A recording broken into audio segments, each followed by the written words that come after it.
Tantor Audio, a division of Recorded Books, presents Only by Your Touch by Katherine Anderson, narrated by Anne-Marie Lee. Chapter 1. In the 3 weeks since Chloe Evans had moved to the mountain resort community of Jack Pine, Oregon, she'd lost count of the times she'd driven by the feed store to let her son Jeremy watch the animated scarecrow pitch hay and the old farmer milk his cow. Like all the buildings in the business district, the barn-like structure was quaint and charming. Flanked by towering ponderosa pines, the store had weathered cedar siding complemented by forest green trim. Jeremy grinned as Chloe jockeyed the Honda into a parking space. His sherry-brown eyes danced with excitement. "Are we really going in there, Mom?" "We sure are." Chloe pushed ineffectually at the wispy auburn curls that had escaped her French braid. "Sue says this store has the best selection of puppy food." She narrowed an eye at her son. "You do still have our list, I hope." Jeremy waved a crumpled piece of paper. "Hurry, Mom." He threw open his door.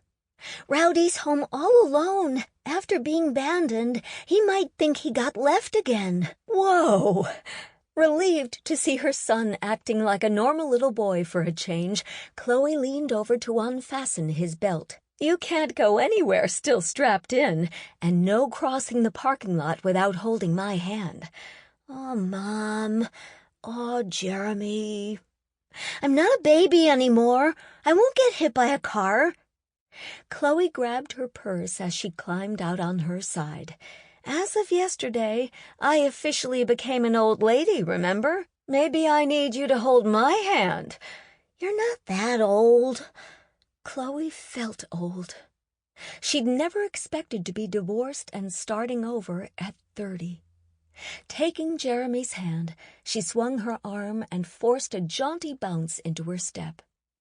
That chapter of her life was closed, she reminded herself. She and her son were making a brand new start. That was what she needed to think about, this delightful little town and the wonderful future it offered them. With so many wealthy tourists flocking to the area all year long, there was a lot of money to be made in Jack Pine, and if Chloe's father had his way, she would have a piece of the action someday. In 3 years, her folks planned to pull up stakes in Washington and join her, using the proceeds from the sale of their home to buy a business. He claimed he needed something to keep him busy after he retired, but Chloe wasn't fooled. Once the business was purchased, he would inform her that he was unable to handle the workload, and he'd plead with her to save him from financial ruin by taking over. My dad. Just thinking about him made Chloe smile. In many ways, Mike Pritchard had been all that had kept her sane during the difficult times with Roger, a living reminder that there were a lot of good men left in the world. Too often over the last year, Chloe had found it difficult to remember that. Breathing deeply of the mountain breeze, Chloe focused on the whimsical fairy tale feeling of Jack Pine. At the edge of the parking lot, a red sleigh parked under a tree bore a dusty sign on one of its runners that read, "Sleigh rides, $15. Chloe could almost see the small town blanketed with snow, with all the rustic buildings sporting icicles along their eaves. Across the road was the Christmas village, a darling little log structure with a shake roof and frosting pink gingerbread trim, its twin bay windows chock full of twinkling lights and holiday decorations. Christmas being her favorite season, Chloe couldn't wait to browse for at least an hour in there. That was for later, though. Today she had to make this shopping expedition special. It wasn't every day that a small boy got a new puppy, after all. Jeremy beamed. "Thank you, Mom," he said for at least the 20th time. "I know we can't afford a puppy right now." "Sure we can." Remember all those pop bottles and cans we've been picking up off the side of the road? Tomorrow night, while I'm at work, you can put them in plastic bags and we'll go redeem them on Friday. Will we make a lot of money? Not by a long shot, Chloe thought dismally, but she wasn't about to tell Jeremy that. Enough to afford puppy chow and chew toys. She bent over to plant a kiss on his forehead. No worries, okay? 'Kay. Jeremy suddenly braked to a stop, his gaze fixed on something high and to Chloe's right. In a faint, tremulous voice, he asked, "What's that?" Chloe's heart kicked hard against her ribs. Perched atop the cab of a dusty green pickup, a silver and black wolf stared at them with feral yellow eyes. Instinctively, Chloe moved her son behind her and retreated a step. It was only a dog, she assured herself. Malamute huskies had a wolfish look. This animal was probably a Malamute mix. "Nice doggy," Chloe said. Normally, she got along well with canines, but the ones she'd encountered had never stared at her with a hungry look in their eyes or been sitting on top of pickup trucks poised to leap. "Good boy," she trilled as she shoved Jeremy back another step. The dog growled low in its throat. Getting a tight grip on her purse in case she had to use it as a weapon, Chloe continued backing away. One step, two. Jeremy clung to her leg, the clutch of his hands conveying his terror. "It's just a dog, sweetie. Don't be afraid." "He's big, Mom, and he looks mean." When Chloe had put some distance between them and the dog, she walked calmly to the boardwalk, where she felt marginally safer, and hurried toward the front doors. An overhead bell jangled as they pushed inside. Still clinging to her slacks, Jeremy, his eyes as round as quarters, went up on his tiptoes to peek out the door window. The wolf stared through the glass at them with its eerie yellow gaze. "Big bully," Chloe muttered. She wanted to find the dog's owners and give them a piece of her mind for allowing such a vicious animal off its leash in a public place. "He's scary." Jeremy finally let go of Chloe's leg. "I know." Mustering a smile, Chloe swatted at the wrinkles of her slacks, where Jeremy's damp fingers had bunched the twill. "I doubt he would bite anyone, though. Mean dogs aren't usually left loose like that." Jeremy's eyes went wide. "Uh-oh." He held out his hands. "I dropped our list." Chloe looked out the window and saw the crumpled piece of paper fluttering across the parking lot. Ruffling Jeremy's hair, she said, "I think I can remember what we need." "Puppy chow," he reminded her. "Oh, yes, definitely." "And dishes, Mom. We can't forget those." "And puppy biscuits. And a chew toy so he doesn't eat our shoes." Taking her son's hand, Chloe headed for the merchandise area of the feed store. Open wooden barrels lined both walls of the foyer. Being from Seattle, she found the earthy scents strange and unfamiliar, but placards on the barrels identified the commodities as barley, oats, and alfalfa pellets. As they moved up the center aisle, Chloe saw an older woman with sandy hair working behind the counter. Wiping her hands on her green bib apron, the woman asked, "Can I help you folks find something?" "We're looking for the puppy food," Jeremy informed her. "Puppy food, huh? Sounds to me like somebody just got a dog." "Yup," Jeremy said proudly. "A golden retriever." "Ah," the clerk nodded. "That's a very popular breed." "Do you have any chew toys?" Jeremy asked. "Aisle 5. To Chloe, the clerk added, "You'll find the dog food there as well. The carts are by the front windows." "Thanks." Tugging Jeremy along beside her, Chloe set off for the dog food section.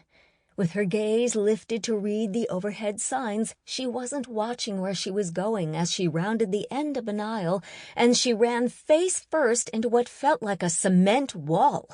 She lost her grip on her son and her purse. Lipsticks, pens, car keys, and loose coins spilled over the floor as she staggered to catch her balance. Large, capable hands clamped over her shoulders to keep her from falling. "Are you all right?" a deep voice asked. "I'm fine."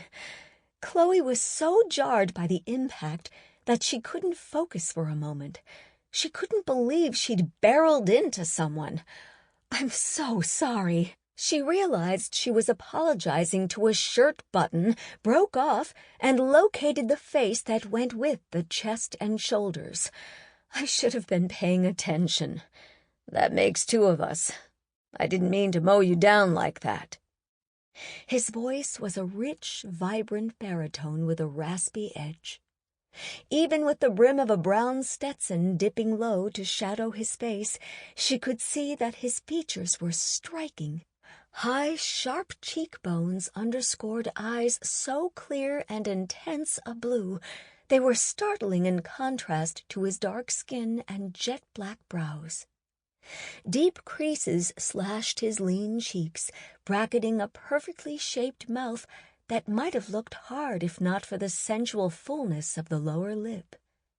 He had a strong, angular jaw, and his cheek muscle bunched and rippled, giving him the look of a man with turbulent emotions roiling just beneath the surface.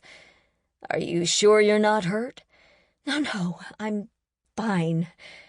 The collar of his blue shirt lay open at the throat, revealing a circlet of cobalt beads from which was suspended a crude stone medallion with a starburst etched on the face. Chloe had never seen anything quite like it.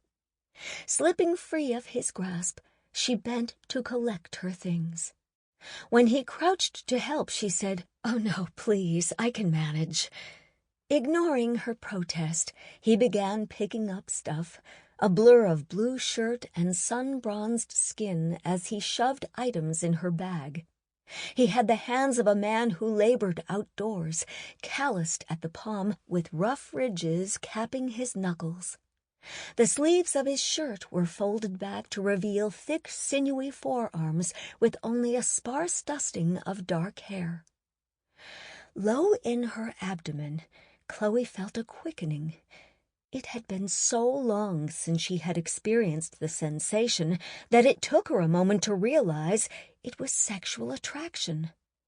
Surprised at herself and more than a little unsettled, she forced her attention back to the task at hand. As the mother of a small boy, she had developed a bad habit of carrying a little of everything in her purse, not to mention all the little treasures that Jeremy had given her. Pretty rocks, a wilted violet, a ring he'd made from braided pine needles. The collection was a junky-looking mess. When the stranger picked up an unwrapped peppermint candy with more hair on it than stripes, Chloe wished the floor planks would separate and swallow her. His hard mouth twitched as he dropped the candy back in her purse, along with an emergency tampon whose wrapper had nearly disintegrated. "Thank you," she said when the mess was finally cleared away. "No problem." Still hunkered at her eye level, he nudged up the brim of his hat to regard her with unsmiling intensity. "I just hope I didn't hurt you." Chloe waved a hand as she pushed to her feet. "I'm fine. Next time maybe I'll watch where I'm going." Smiling at Jeremy, who'd backed away to stare, she added, "My little boy just got a new puppy, and we were searching for the dog food section." "Ah." He glanced at the child. Then he tipped his hat to Chloe and said, "I'll leave you to it then." As he walked away, Chloe turned to get a better look at him. His chambray shirt and snug denim jeans were common garments for a man in Jack Pine, but nothing else about him was ordinary. Hooked behind his ears, his jet-black hair fell to his shoulders, the gleaming strands as straight as a bullet on a windless day. In place of his standard leather belt, he wore a woven sash decorated with intricate beadwork. The band encircling the dusty crown of his Stetson bore a similar design, as did his knee-high moccasins of heavy canvas. "He's wearing a necklace," Jeremy blurted loudly. "Shh!" Chloe herded her son down aisle 5. "Well, he is." "I know. Lots of men wear jewelry." "Not that kind." "I think he's a Native American, sweetie." "What's a Native American?" Chloe wished her son would speak softly. "An Indian," she whispered. "Oh." Jeremy glanced worriedly behind them. "Does he scalp people?" "No, of course not. Native Americans don't scalp people anymore. That happened more than a century ago when they were fighting to keep their land." "What land?" Chloe searched her son's upturned face. "This land," she finally found the presence of mind to say. "That's why they're called Native Americans, because they lived here first. We came along much later and took everything from them." Leaning closer, Jeremy asked, "Do you think he's still mad about it?" "No, I don't think so. He looked kind of mad to me." Chloe struggled not to smile. If the stranger was overhearing this, she could only hope he liked kids and had a sense of humor. "I'm sure he's not mad, sweetie." "He didn't smile." "Just because people don't smile doesn't mean they're mad." "What's it mean then?" Jeremy had a knack for asking dozens of questions at the most inopportune moments. "I don't know. I guess maybe it means he doesn't feel like smiling. You don't always feel like smiling, do you?" They reached the pet food section. Chloe tapped a sack of puppy kibble. "Down to business, big guy. You have a hungry puppy waiting for you at home." Chloe bent over the stacks of dog food, struggling to lift the 40-pound bags so she could read the ingredients on the sides. Jeremy homed in on a bag with a picture of a golden retriever on the front. "Here's a good one." "That's $6 more than anything else, Jeremy. How about this kind here?" Chloe strained to shift a bag with a picture of a black lab on the front. "But Rowdy's a golden retriever. He needs golden retriever food, Mom." "Sweetheart, the pictures don't mean anything." Her son's bottom lip started to quiver. A year ago, Chloe would have stood firm, but recently she had fallen into the habit of giving in whenever possible. Jeremy had an asthmatic condition that, according to his doctor, was caused by emotional stress. The breathing attacks frightened Chloe, and whether it was wise or not, she would go to almost any lengths to ensure he didn't have one. "Jeremy, Please, Mom!" His eyes filled with tears. "Please!" Chloe was about to give in when a deep voice said, "Excuse me." The raspy baritone coming from so close behind her made Chloe jump. She wasn't surprised when she turned to find the beaded stranger standing almost on top of her. Her heart kicked hard against her ribs. "Oh, hello again," she managed to say with a semblance of calm. This time one corner of his hard mouth actually turned up. Not exactly a smile, but close. He extended a ballpoint pen.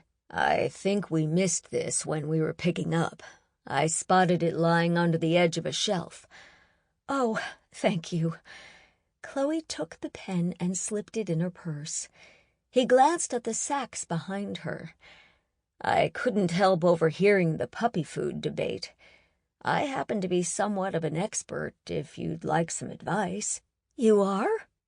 His half-smile deepened into a grin that softened his stern countenance. "You could say that, yes."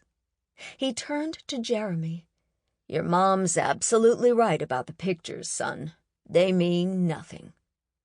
With impressive strength, he flipped over a bag to reveal the list of ingredients.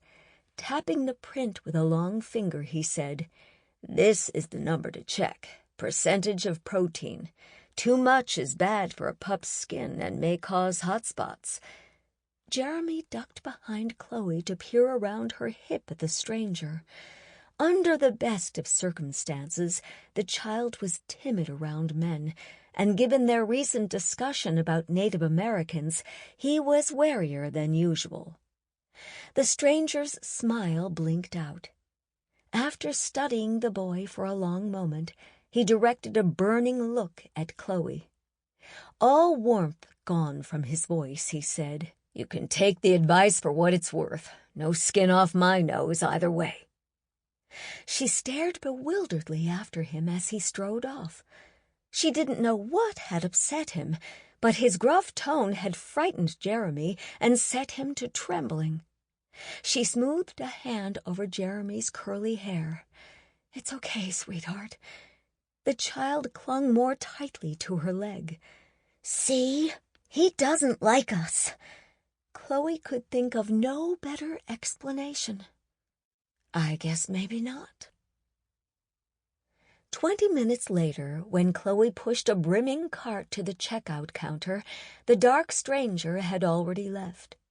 Still upset over the way he'd frightened Jeremy, Chloe was glad to find him gone. The clerk greeted them with a friendly smile. An older woman, she had a wiry, no-nonsense look well suited to someone working in a feed store. Propping her elbows on the counter, she took in the cart of merchandise, her blue eyes dancing with amusement. "Looks like you found everything." Chloe nodded, and then some. "I'm afraid we went a little overboard." "You must be the new gal over at the sheriff's department." Chloe was momentarily taken aback. "Why, yes. How did you know?" "I've seen your car parked over there. Or one like it, anyway. You could have been a tourist, but when you mentioned the puppy, I figured you had to be the new gal. You'll get used to our grapevine.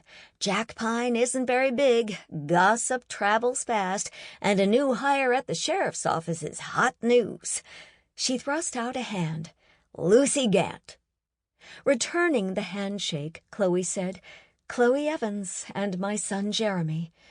"Hi, Jeremy." Lucy grabbed a jar of individually wrapped candy from a nearby shelf and unscrewed the lid. "Help yourself, young man."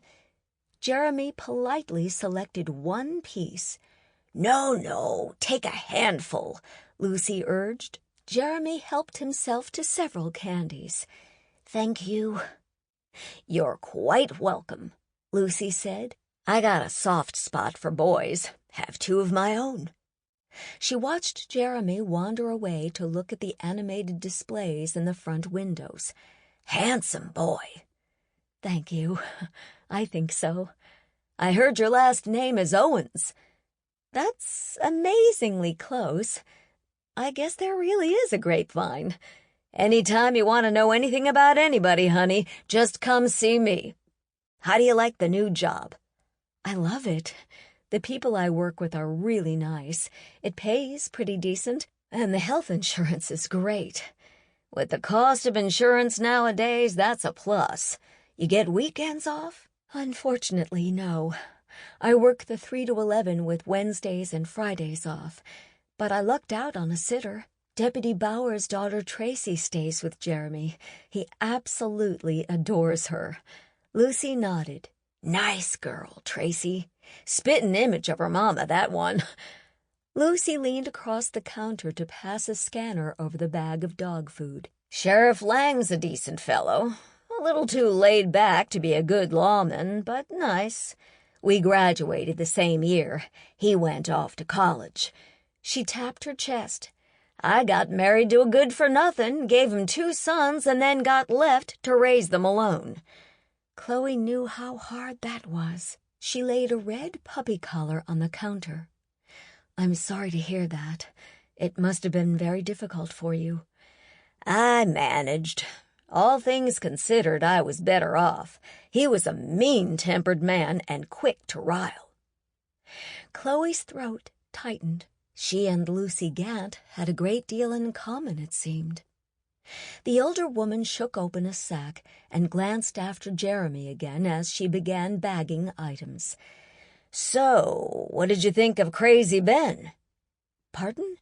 "Ben Longtree, the fellow who about knocked you down." "Oh, I really couldn't say.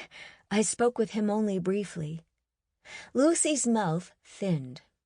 "I'm not your mama, but I'll give you a piece of advice anyway. Watch your step with that one." Chloe lifted a rubber chew bone from the cart. "No worries. I'll probably never see him again." "Trust me, honey, you'll see him again. When a man gets that look in his eye, he always comes back around for another sniff." A cold sensation moved through Chloe. "Oh, I don't—" "Cash or charge?" Lucy interrupted. Thanks to her ex-husband Roger, Chloe's credit cards were all maxed out. "Cash, or rather a check. You do take checks, I hope?" "Sure. If it bounces, I know where to find you. That's $42.93. The advice is free." While Chloe fished through the jumbled contents of the purse for her checkbook, Lucy rattled on about Ben Longtree. "I always did say he'd come to no good. Wasn't no surprise to me when he up and killed a man a few years back." Chloe gave the clerk a startled look. "Figured that'd get your attention. One blow of his fist, next stop, the funeral parlor. Happened down in Riverview. I figure Ben was probably drunk. Quarter-breed Shoshone, you know. Mix Injuns with booze and you get trouble every time. Not that I'm racist or anything." Chloe glanced over her shoulder to make sure Jeremy was still out of earshot. He actually killed someone? "Deader than a doornail. Highfalutin lawyer got him off. Self-defense and lack of malice, they said. Ha! Money talks, that's the truth of it. A cold-blooded killer's walking our streets all because he could buy himself an innocent verdict." Recalling the burning anger that had flashed in Ben Longtree's eyes, Chloe had no trouble believing he had a hot temper. How terrible! "He's a mean one, make no mistake," Lucy continued. "His father beat on his mama every day of their marriage. The apple never falls far from the tree. I could tell you some stories that'd curl your hair." "I'd better pass. My little boy is sensitive." Lucy went on as if Chloe hadn't spoken. "There's some real strange happenings up on that ridge." "What ridge?" "Cinnamon Ridge, where Longtree lives. You don't know nothing about nothing, do you? I take it you've never driven out that way. Beautiful place. A quarter section of ponderosa pines bordered on 3 sides by forest land. From the house you can see clear into next week. Isolated, too. Not many people venture up that way, but those that have can tell you some mighty spooky stories. Wild animals milling around everywhere, and rumor has it that Ben has been seen walking a grown cougar on a leash." "A grown what?" "A mountain lion. We got a lot of them in these parts, but most folks don't make pets of them." "I don't imagine so." "There's something strange going on up there, mark my words." Lucy rubbed her sleeves and shivered. Take that wolf of his, for instance. Who in his right mind would have a dangerous critter like that for a pet? Claims it's a hybrid, but no one believes it. Looks like a real wolf, don't it?" Chloe recalled the creature that she and Jeremy had encountered in the parking lot. She wasn't surprised to learn that Ben Longtree was its owner. What if the thing attacks someone? Well into gossip mode, Lucy ignored the check Chloe laid by the register. "Mandy Prince over at the Clip and Curl thinks Ben is dabbling in witchcraft. She got into all that hocus-pocus stuff at college, and she thinks that cougar could be his familiar." Chloe struggled not to smile. Granted, Ben Longtree had been surly, but it struck her as being a little outrageous to accuse him of practicing witchcraft. "He's a big man," Lucy went on. "If he's a witch, maybe a regular-sized house cat isn't big enough to suit him." Chloe. Sample complete. Ready to continue?